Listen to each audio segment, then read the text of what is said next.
Sir మీరు ఒకసారి వస్తారు ఇటు. మీ పేరు సార్? ప్రవీణ్ సార్. నమస్తే sir, nice to meet you. నా దగ్గర ఒక కొంచెం బ్లాంక్ కార్డ్స్ ఉన్నాయి. ఈ బ్లాంక్ కార్డ్స్ ఏంటంటే both side completely white cards అండి ఇవి. ఓకే, ఇవి మీరు ఇట్లా చూసినా ఈ విధంగా చూసినా మొత్తం కార్డ్స్ అన్నీ కూడా కంప్లీట్లీ వైట్ కార్డ్స్. ఓకే, ఇప్పుడు ఏం చేస్తున్నానంటే మళ్ళీ ఒకసారి మీరు చూడండి, ఇవన్నీ కార్డ్స్ వైట్గా ఉన్నాయి కదా. ఓకే, ఇటు మీరు ఒకసారి అనండి ఒకసారి. ఓకే, ఇప్పుడు ఏమవుతున్నాయంటే ఈ వైట్ కార్డ్స్ అన్నీ జస్ట్ ఇలాగంటే ఒక కార్డ్ ప్రింట్ అయ్యిందండి. ఏంటండి? Ace of spade. ఓకే, ఇంకొకసారి king of jack of spade, right? Okay, now ఇప్పుడు 9 ఆఫ్ స్పేడ్. ఇప్పుడు ఏం చేస్తానంటే కింద ఈ విధంగా అంటే ఆటోమేటిక్లీ బ్యాక్ డిజైన్ ప్రింట్ అయిందండి. ఏం కలర్ అండి ఇది? Red colour. కానీ మీరు అనుకుంటారు కొన్ని కార్డ్స్ మాత్రమే వైట్, కొన్ని కార్డ్స్ మాత్రం ప్రింటెడ్ అనుకుంటారు. కానీ ఇప్పుడు ఏం చేస్తానంటే మొత్తం కంప్లీట్ కార్డ్స్ అన్నీ ప్రింటెడ్ కార్డ్స్ అయినాయండి, both side. Thank you very much. Okay, thank you. మీ పేరండి? Nice to meet you madam. Okay, this is normal scissor. ఇప్పుడు నా దగ్గర ఒక సాధారణమైన తాడు ఉంది. ఓకే, ఇది సింగిల్ పీసే కదా, అవునా?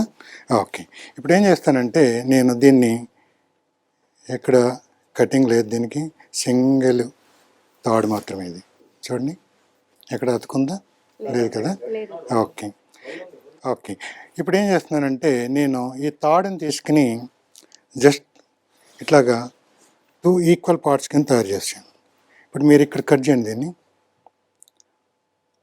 కట్ చేయండి, పర్లేదు. వా వెరీ నైస్ అండి మేడం, మీకు కటింగ్ చాలా బాగా కట్ చేశారు. కానీ ఒకటి మాత్రం కొంచెం పొడవుగా ఉంది, దీన్ని కూడా సమాంతరంగా కట్ చేయండి. కొంచెం కట్ చేయండి, పర్లేదు. Okay madam, thank you madam, thank you very much. Madam, which one you cut? నేను చెప్పింది ఇదే అండి, సమాంతరంగా కట్ చేయమన్నాను. ఓకే, పర్లేదు కట్ చేయండి. ఇప్పుడు బాగా కట్ చేస్తున్నారు. Okay okay okay madam, thank you madam, thank you very. Madam, నేను ఈ విధంగా సమాంతరంగా కట్ చేయమంటున్నాను మిమ్మల్ని. ఓకే, ఇది ఆఖరి సారి. ఓకే, కట్ చేయండి, పర్లేదు. Okay, thank you madam, thank you oh my god, magician తాడు ఎప్పుడు కూడా మీరు సమాంతరంగా కట్ చేయలేరు. Anyway, no problem. ఇప్పుడు ఏం చేస్తున్నానంటే నేను దీన్ని నాట్ వేస్తున్నా. ఈ నాట్ గట్టిగా ఉందా లేదు చూడండి ఒకసారి, లాగండి. Okay, very good, right. Okay, ఇప్పుడు ఏం చేస్తున్నానంటే ఈ తాడ్ని జస్ట్ ఇట్లాగని 1 2 3 అంటే ఆటోమేటికలీ నా జేబులో చిన్న మ్యాజిక్ పౌడర్ ఉంది, కొంచెం మ్యాజిక్ పౌడర్ దీని మీద వేస్తే ఆటోమేటిక్లీ 1 2 3 ఆబ్రకదాబ్రా. ఓకే, ఇప్పుడు దీన్ని పట్టుకోండి మీరు. 1 2 3, కొంచెం వెళ్ళండి. ఓకే, చూడండి, కొంచెం. ఓకే, ఇది సింగిల్ పీస్ ఆఫ్ రోప్ అండి. Thank you madam, thank you for coming. Okay, thank you. Okay,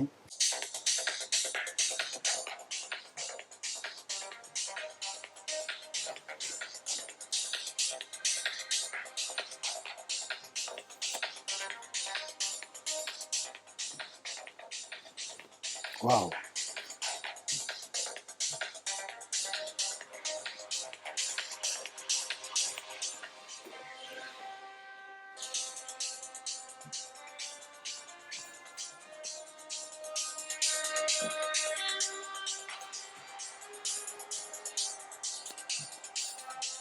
One, two, go.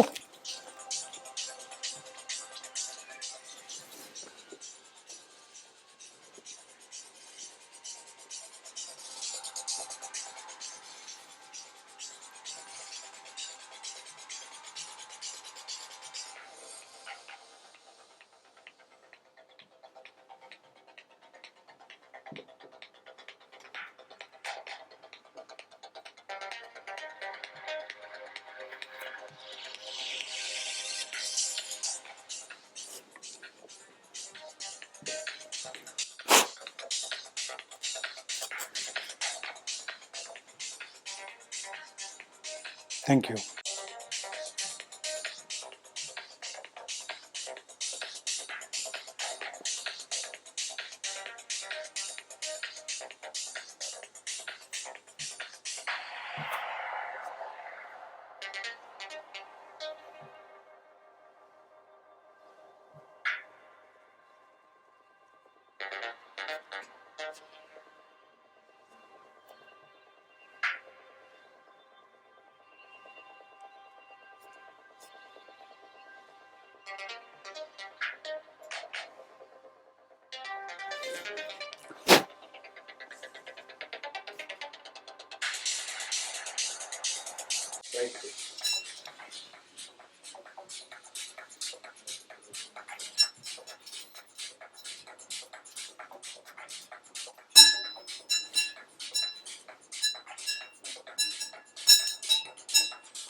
Wow.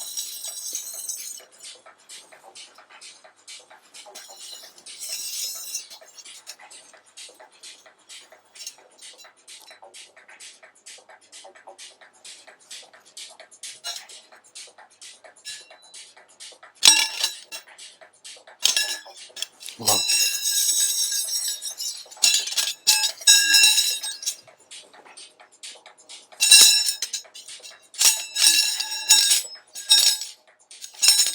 Sir, can you come here, please? Can you pull this ring? Okay. Can you pull this one? Not come, right? Okay. Now, 1, 2. Okay. ఒకసారి పట్టుకోండి దీన్ని. Now, 1, 2, 3. Okay. Thank you. Thank you very much. Okay, ladies and gentlemen, now we have 3 rings here. Okay, 1, 2, and 3. Wow.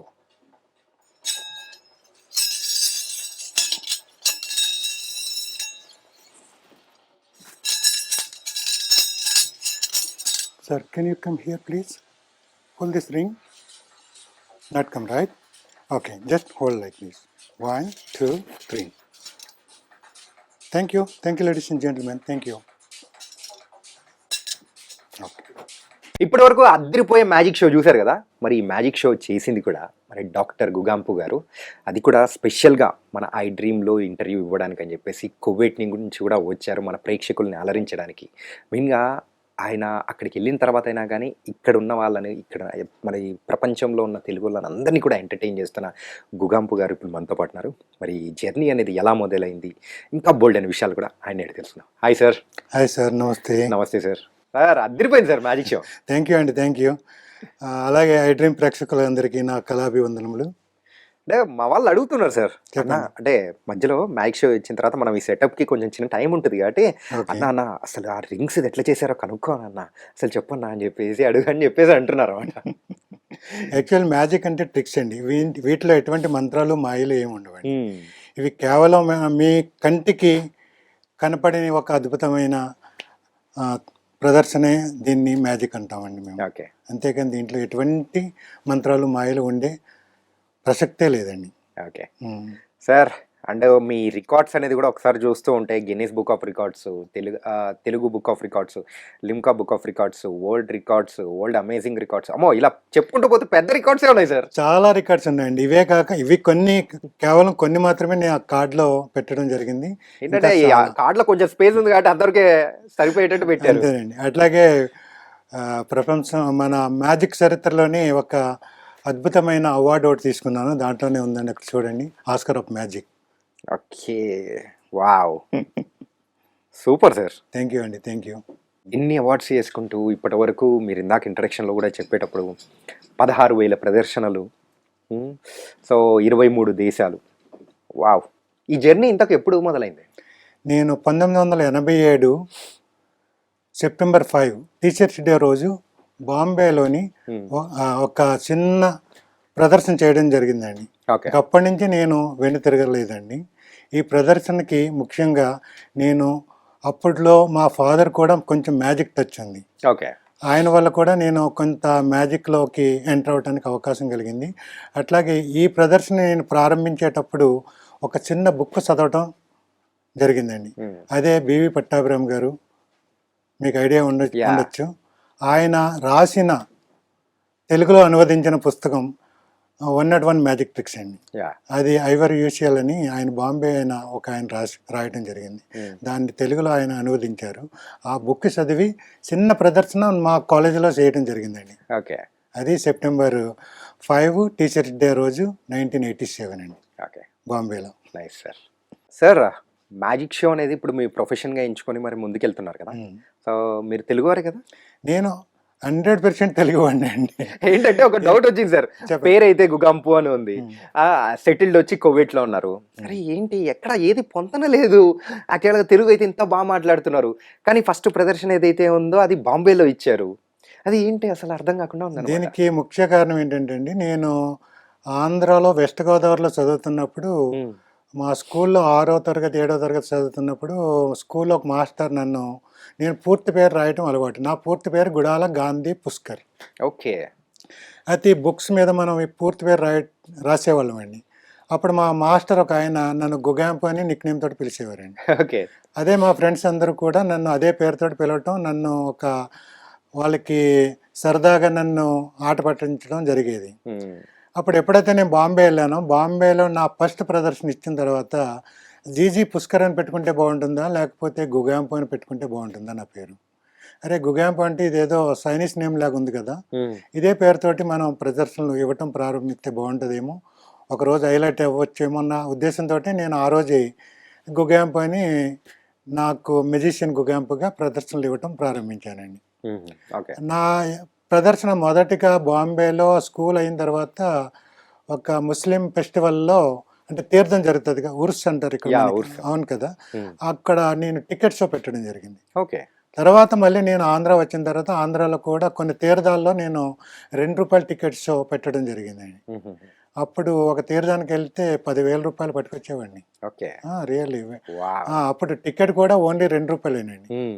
తర్వాత మన ఖాళీగా ఉన్న friends కూడా వాళ్ళకి కొంత పర్సెంటేజ్ ఇచ్చి, హ్మ్. కొంత నేను తీసుకుని వాళ్ళని కూడా ఒక విధంగా వాళ్ళకి కూడా సహాయపడేవాడిని. సింపుల్‌గా చెప్పాలంటే ఒక టికెట్ ₹2 యేసుకుంటే 10,000 తీసుకొనొస్తున్నారంటే ఆ. సుమారు 5,000 మంది అంటే చూసేవాళ్ళనమాట. ఒక్క రోజే ఎంజాయ్ చేసేవాళ్ళు. కాకుండా ఆ! ఇంచుమించు ఒక తీర్థానికి వెళ్ళామంటే 5-6 రోజులు ఉండేవాళ్ళం అండి. హుహుహు. 5-6 రోజుల్లో మెయిన్గా 2 డేస్ మాత్రం మా బిజినెస్ చాలా సూపర్గా ఉంది.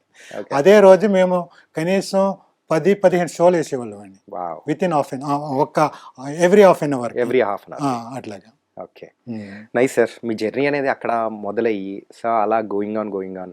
సో ఎన్నో రికార్డ్స్, అవార్డ్స్ తీసుకొని అంటే ప్రెజెంట్ అయితే కువైట్‌లో సెటిల్ అయ్యారు. కువైట్ 96లో వెళ్ళాను నేను. ఆ!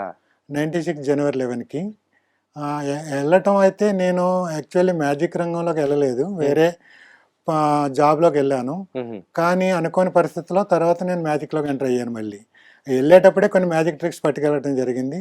అనుకోకుండా అక్కడ మళ్ళీ అట్లాగే ఇక్కడ ఇప్పుడు రంజాన్ ఉంటుంది కదా, రంజాన్ ఫెస్టివల్కి అక్కడ ఒక ఏరియాలో ఒక చిన్న టెంట్ వేసి అప్పుడు మేము టికెట్ షో పెట్టడం జరిగింది. అప్పుడు అక్కడ కువైట్లో 2 దినార్లు అండి, 2 దినార్లు 1 దినారు అట్లాగా. అలా కువైట్‌లో గూడా మీ ప్రస్థానం అనేది గూడా మొదలయ్యి ఇంక కంటిన్యూ అవుతుంది ఇప్పటి వరకు గూడా. అవునండి, అవును. సార్ ఇప్పుడు జాబ్ చేస్తూ ఇట్లా మ్యాజిక్ షో చేస్తున్నారా? లేతే ఎట్లా? లేదండి, నేను ఫుల్ టైం మెజిషియన్ అండి. Full time musician. Nice sir. Actual ఏంటంటే మాది ఈవెంట్ కంపెనీ. హుహు. ఆ ఈవెంట్ కంపెనీలో నేను మ్యాజిక్ ప్రదర్శనలు చేస్తానండి. అంతేగాని ఇంక వేరే జాబ్ అంటూ ఏమీ లేదండి. సార్ కువైట్ అనేటప్పటికి సో మెయిన్‌గా ప్రదర్శనలు చెయ్యాలి అనంటే ఓన్లీ చిన్న పిల్లోళ్ళు, మగవాళ్ళ ముందు అంటే లేడీస్ వాళ్ళ ముందు చేయడం అంటే ఇట్స్ ఇంపాసిబుల్ అని అనుకుంటున్నాం మేము. అంటే ఇక్కడ ఉన్న వాళ్ళం కాబట్టి. సో అక్కడ ప్రదర్శనలు ఎట్లుండేది? అందరూ వచ్చి ఎంజాయ్ చేసేవాళ్ళా? లేతే ఎట్లా? యాక్చువల్లీ నేను వెళ్ళిన కొత్తలో అయితే యాక్చువల్లీ అది ముస్లిం కంట్రీ కాబట్టి చాలా ఇబ్బందులు ఫేస్ చేశానండి. హ్మ్. ఎందుకంటే మ్యాజిక్ అంటే చాలామంది మంత్రాలు మాయలు ఉంటాయని భయపడేవారు. హ్మ్. అట్లాంటి టైంలో నన్ను 2-3 సార్లు కూడా పోలీస్ స్టేషన్ పిలవటం జరిగింది. ఆ! సిఐడి వాళ్ళు ఏదో షో ఉందని పిలవటం, హ్మ్. తీరా తీసుకెళ్ళి అక్కడి నుంచి నన్ను స్టేషన్లోనే తీసుకెళ్ళి అదసును అదసును అదసును అని చెప్పి వాళ్ళు అడిగేవారు. హ్మ్. అప్పుడు నేను ఇది ఈ విధంగా ఉంటుంది, దీంట్లో ఎటువంటి మంత్రాలు మాయలు ఉండవు అని చేసి చూపించడం జరిగేదండి. హుహుహు. మొదట్లో నేను ఎందుకంటే అక్కడికి వెళ్ళిన కొత్తలో వాళ్ళకి ఇటు అరబిక్ తప్ప వేరే లాంగ్వేజ్ వచ్చేది కాదు. హ్మ్. ఇప్పుడు చాలా ఇంప్రూవ్మెంట్ అయ్యింది. ఇప్పుడు చాలామంది ఇంగ్లీష్లోనే మాట్లాడుతూ ఉంటారు. అట్లాగే నేను కూడా అక్కడికి వెళ్ళిన తర్వాత చాలా శ్రమించి హ్మ్. తర్వాత ఇప్పుడు అరబిక్లోని ఇంగ్లీష్లోని కలిపి ప్రదర్శనలు ఇవ్వటం జరుగుతుంది. ఓకే.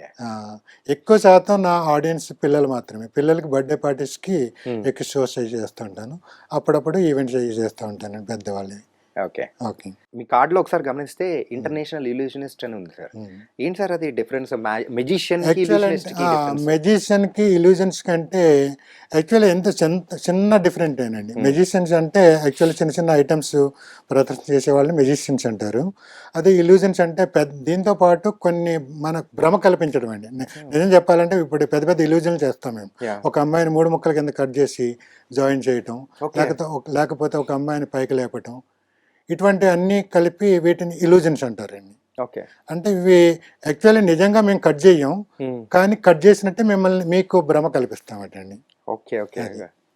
సార్ దానికి ఇల్యూజన్ అంటారు. అయితే నేను ఇంచుమించు 23 దేశాలు, అమెరికాతో సహా 23 దేశాలు తిరగటం వల్ల హ్మ్. అది ఇంటర్నేషనల్ అని బిరుదు నాకు ఒక ఎప్పుడంటే 2014లో నేను మలేషియాలో డాక్టరేట్ తీసుకున్నానండి. ఓకే.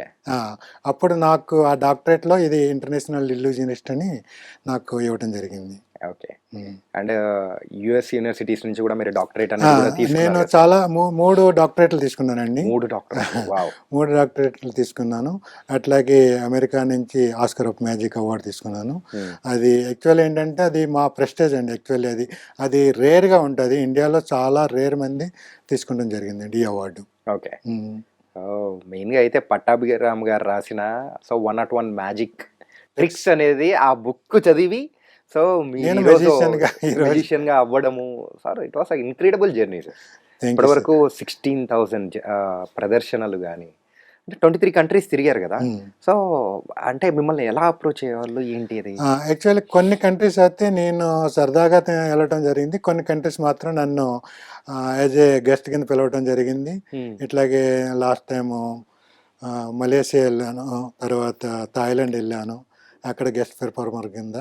తర్వాత అట్లాగే శ్రీలంక వెళ్ళానండి చీఫ్ గెస్ట్ కింద. అట్లాగే ఇంకా కొన్ని కంట్రీస్ నాకు లైఫ్ టైమ్ అచీవ్మెంట్ అవార్డ్స్ కూడా ఇవ్వటం జరిగినాయి. చాలా అవార్డ్స్ తీసుకున్నానండి, చాలా తీసుకున్నాను నిజంగా చెప్పాలంటే. సూపర్. ఇవన్నీ మన మెజిషియన్ మిత్రులు వీళ్ళందరి వల్ల నాకు మన మెజిషియన్ గురువులు ఎంతోమంది సహాయపడ్డారు నాకు. హ్మ్. అట్లాగే ఈ యాత్రలో ఈ నా మ్యాజిక్. ఓకే.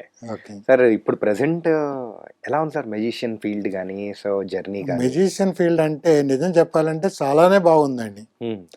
అది ఇప్పుడు ఏ ఆర్ట్ అయినా సరే హ్మ్. చేసే వాళ్ళకి అద్భుతం అండి. ఏదో కొత్తగా నేర్చుకునే వాళ్ళు కంటిన్యూ దాంట్లో నడిస్తే మంచిగా ఉంటుందండి. హ్మ్. ఇప్పుడు ఏదైనా సరే మనం 10 రోజులు దీంట్లో 10 రోజులు దాంట్లో ఉంటే ఏది సక్సెస్ అవ్వలేమండి. హ్మ్. ఒకే కంట్రీలో నేను కంటిన్యూ 28 సంవత్సరాలుగా ఉండటం వల్ల నాకు ప్రతి పిల్లవాడు అక్కడ కువైట్లో నన్ను గుర్తుపడతారు. ఓకే. అందుకోసమే వాళ్ళ మమ్మీని డాడీని నన్ను రిక్వెస్ట్ చేయమని వాళ్ళు అడుగుతాం, నా ప్రదర్శన పెట్టించడం జరుగుతుందండి. ఆ విధంగా మనం ఏంటంటే ఎక్కడికి వెళ్ళినా కానీ మనం కంటిన్యూ ఆ జర్నీలో ఉండగలిగినప్పుడే మనం దాంట్లో విజయం సాధిస్తామండి. అంతేకాని ఏదో 10 రోజులు దాంట్లో నేర్చుకుని మళ్ళీ ఇది కాదని అది కాదని ఇది చేస్తే మనం దేంట్లోనే సక్సెస్ అవ్వదు. అక్కడ పిల్లలందరికీ మీరు అంత ఫేవరెట్ అయిపోయారు కాబట్టి మీకు the best family entertainer of Kuwait award అనేది కూడా ఇచ్చారు. అవునండి. It's not an small thing sir. Okay. ఏంటంటే ఫ్యామిలీ ఎంటర్‌టైనర్ అంటే మేము మూవీస్‌లోనే చూస్తుంటాం. కాకపోతే రియల్ లైఫ్‌లో కూడా ఇలా ఎంటర్‌టైన్ చేసి అవార్డ్ తీసుకోవడం అనేది కూడా ఇట్ వాస్ వెరీ నైస్. అయితే నేనేంటంటే అండి కొంత అరబిక్ స్లాంగ్లో కూడా వాల్ స్లాంగ్లో మాట్లాడటం జరుగుతుంది. కొన్ని ఐటమ్స్ చేసినప్పుడు వాల్ స్లాంగ్లో మాట్లాడుతూ కామెడీ చేయటం జరుగుతుంది. అది ఇంకా నిజం చెప్పాలంటే ఇప్పుడు నేను తెలుగు కొంచెం మాట్లాడుతూ తడబడతాను, కానీ అరబిక్ ఇంగ్లీష్ అంటే ఇంక నేను కంటిన్యూ చాలా అద్భుతంగా వాళ్ళకి ప్రదర్శన చేసి చూపిస్తాను. ఎక్కడ సార్ 1996లో కువైట్‌కి వెళ్ళారు. అప్పటి నుంచి ఇప్పటి వరకు అంటే ఖచ్చితంగా అదైతే అక్కడ చుట్టూ వాళ్ళే ఉంటారు. అది వచ్చేస్తుంటది. అంతేగాని అదే అండి, అదే మెయిన్ నాది. మళ్ళీ ఇక్కడ ఒక నెల 2 నెలలు కంటిన్యూ ఉంటే ఏదన్నా మళ్ళీ నేను ఇంప్రూవ్ అవ్వచ్చు.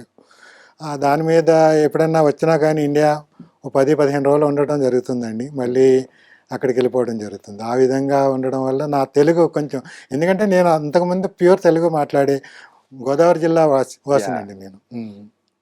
సంక్రాంతి మొత్తం మీ దగ్గరే ఉంటది గోదావరి డిస్ట్రిక్ట్. అవును సార్ ఇంకొక డౌట్ సార్, చెప్పండి. యూజువల్గా మెజిషియన్స్ ఎక్కువగా చాలా మందిని మనం చూస్తూ ఉన్నప్పుడు కూడా వాళ్ళు ఎక్కువగా ఈ కలర్ఫుల్ డ్రెస్సెస్ కానీ సో కొంచెం అట్రాక్టివ్ కైండ్ ఆఫ్ ఇట్లా ఎందుకు ఎక్కువ ప్రిఫర్ చేస్తూ ఉంటారు? అయితే యాక్చువల్లీ ఇది వరకు మొదట్లో మేమందరం కూడా బ్లాక్ డ్రెస్లే యూజ్ చేసేవాళ్ళం అండి. తర్వాత నిజం చెప్పాలంటే నేను మొదట కువైట్లో నేను కలర్ఫుల్ డ్రెస్సులు నేనే స్టార్ట్ చేశాను అనుకుంటాను. ఎందుకంటే అప్పటికి కలర్ఫుల్ డ్రెస్సులు లేవండి. చాలామంది అప్పుడు మన ఇప్పుడు ఫ్యాషన్ డిజైనర్ కూడా అప్పుడు కలర్ జాకెట్లు కుట్టేవారు కాదు. మొదట్లో రకరకాల జాకెట్లు నేను కుట్టేవాడు. ఎందుకంటే ఒకే జాకెట్ తోటి రోజు ప్రదర్శన చేస్తే పిల్లలకు కూడా బోర్ కొడుతుంది. ఒక కొంచెం కలర్ఫుల్గా ఉంటే బాగుంటుంది అని చెప్పి అప్పుడు దానికి మ్యాచింగ్ డ్రెస్సులు కుట్టించడం ప్రారంభించానండి. దానికి మ్యాచింగ్ టై, మ్యాచింగ్ షర్టు, మ్యాచింగ్ అంటే దానికి సూట్ తగ్గట్టు నేను ప్రదర్శన చేయడం జరిగేది. దాని మీద పిల్లలందరూ చాలా ఇంట్రెస్ట్గా చూసేవారండి. ఓకే, అది ఏంటంటే మీ టై మాత్రం నిజంగా అట్రాక్ట్ చేసింది సార్. సార్ డిఫరెంట్ థింగ్ అనమాట. థ్యాంక్ యూ సో మచ్ అండి. Nice sir. ఓకే, సో అలా పిల్లల్ని కానీ అలా అట్రాక్ట్ చేయడం కోసం ఈ కైండ్ ఆఫ్ డ్రెస్సెస్ అనేది కూడా మెయిన్ అండి. సార్ ఇన్ని అవార్డ్స్ తీసుకుంటున్నారు అంటే మీకు బాగా సంతృప్తి కలిగించింది, అరే సాధించాం అని అనిపించింది ఏదైనా ఉందా? ఉన్నాయండి, చాలా ఉన్నాయి. కానీ ఏ అవార్డుకి అవార్డు చెప్పాలంటే ఒకటి మాత్రం ప్రత్యేకం ఉంటుంది సార్. అది మాత్రం ఎప్పుడైతే మేము గిన్నిస్ వరల్డ్ రికార్డులోకి ఎంటర్ అయ్యానో అప్పుడు ఒకటి, దానికి ముందు లిమ్కా బుక్ ఆఫ్ వరల్డ్ రికార్డులోకి కూడా ఎంటర్ అవ్వడం జరిగింది. అది నాకు చాలా గర్వకారణం అండి ఇండియా నుంచి. సార్ ఏ బేసిస్ మీద ఇచ్చారు sir Guinness book of world record? ఏంటంటే యాక్చువల్లీ మేము 162 మెజిషియన్స్ కలిపి ఒకే స్టేజ్ మీద ప్రదర్శన చేయటం జరిగింది. అది నేను ఢిల్లీలోనే చేయటం జరిగిందండి. ఢిల్లీలో? ఢిల్లీ 2016 అండి. So Guinness book of world రికార్డ్లోకి ఎంటర్ అవడం జరిగింది. సార్ ఇలా మ్యాజిక్ అనేటప్పటికీ ఒక ట్రిక్స్, సో కంప్లీట్గా ఇట్ వాస్ ఎ డిఫరెంట్, పిల్లల్ని కానీ పెద్దల్ని కానీ కొంచెం సంబరాశ్చర్యంలో మౌని తేల్చేది అట్లుంటారు. సో వాళ్ళ చప్పట్లు కానీ, సో వాళ్ళ దగ్గర నుంచి వచ్చే ఎంకరేజ్మెంట్ మీకు ఎంత కిక్కిస్తుంటారు సార్? అదే అద్భుతంగా మాకు. ఎందుకంటే ఒక రోజులో 10 షోలు చేసినా 15 షోలు చేసినా ఎప్పుడూ కూడా మేము అలసిపోవండి. ఎందుకంటే నాకు ఇష్టమైన కళ మ్యాజిక్ అండి. ఆ రంగంలో మనం ఇప్పుడు ఈరోజు భోజనం పెట్టకపోయినా సరే 10 ప్రదర్శనలు చేసేటప్పుడు మాకు అలసట కానీ ఆకలి కానీ అస్సలు ఉండదండి. వా, అది ఒక ట్రూ కళాకారుడు ఎంత కళను ప్రేమిస్తే ఎట్లుంటుందో మీ మాటల్లో వింటున్నట్టు. థ్యాంక్ యూ అండి. Nice sir. సార్ ఇంకా నెక్స్ట్ ఫ్యూచర్ ప్లాన్స్ ఏంటి సార్? ఫ్యూచర్ ప్లాన్స్ అంటే యాక్చువల్లీ ఇంకా మ్యాజిక్ మీద చాలా నేను సాధించినవి ఉన్నాయి, ఇంకా సాధించవలసినవి చాలా ఉన్నాయండి. అవి కొన్ని డ్రీమ్స్ ఉన్నాయండి మన ఐ డ్రీమ్స్. అది త్వరలో చేద్దామని అనుకుంటున్నానండి. అది చేసిన తర్వాత మళ్ళీ మీ స్టూడియోకి తప్పనిసరిగా నేను రావడం జరుగుతుంది. సార్ మీరు ఒక సీనియర్ ఇంటర్నేషనల్ ఇల్యూషనిస్ట్. సో మీ యొక్క కళని మిగతా వాళ్ళకు పంచడానికి కానీ సో నేర్చుకుంటున్న వాళ్ళు ఎవరన్నా ఉన్నారా? ఉన్నారండి, ఇక్కడ ఉన్నారు. నేను చాలా మందికి నేర్పడం జరిగింది. అట్లాగే నేర్చుకునే వాళ్ళకి కొన్ని ఫారిన్ ఐటమ్స్ తోటి నేను విజయవాడలో ఒక చిన్న షాప్ కూడా ఓపెన్ చేసి పెట్టానండి. ఎవరైనా మ్యాజిక్ నేర్చుకోవాలంటే ఆల్వేస్ వెల్కమ్ అండి. వాళ్ళు మ్యాజిక్ అంటే ఇది ఏదో మంత్రాలు మాయలు ఏమి ఉండవు, ఈజీగా నేర్చుకోవచ్చు, ఎవరైనా నేర్చుకోవచ్చు. ఆ కళ మీద ఇంట్రెస్ట్, తర్వాత వాళ్ళ దగ్గర టాలెంట్ ఉంటే సరిపోతుందండి, కొంత ప్రదర్శన శక్తి. Okay, nice sir. అండ్ మీ పేరు చాలా అట్రాక్ట్గా అనిపించింది, గుగాంపు అని. అండ్ అలాగే సో మీ మ్యాజిక్ అనేది కూడా అంటే నేనే కాదు, అంటే మా స్టూడియోలో ఉన్న ఇప్పటికీ కూడా బాగా ఎంటర్టైన్ అయ్యారు. అవునండి, థ్యాంక్ యూ. యాక్చువల్ ఏంటంటే ఇప్పటికీ కూడా గుగాంపు అంటే ఎవరో తెలుగు మెజిషియన్ అని ఎవరు అనుకోరండి. తెలుగు వాళ్ళు కూడా చాలా మంది మెజిషియన్లకి నేను తెలియదండి. అంటే మీరు కువైట్ లో ఉండిపోయారు కాబట్టి ఇక్కడ వాళ్ళకి కూడా కొంచెం అంటే అప్పుడప్పుడు గ్రూప్స్ లో ఉంటాము, కానీ ఈయన ఎవరో కువైట్ మెజిషియన్ అనుకుంటారు. కానీ ఇప్పటికీ చాలా మంది టచ్ అయినప్పుడు అంటారు మాట, సార్ మీరు తెలుగు వారని మాకు తెలియదు ఇప్పటి వరకు అని. తెలుగు ఎప్పుడైతే మాట్లాడతానో అప్పుడు వాళ్ళు చాలా గర్వపడతారండి. ఇప్పుడు గుర్తు పెట్టుకోండి, గుగాంపు గారు వేరే దేశం వాళ్ళు అట్లా కాదు, మన తెలుగు వారే. Thank you sir.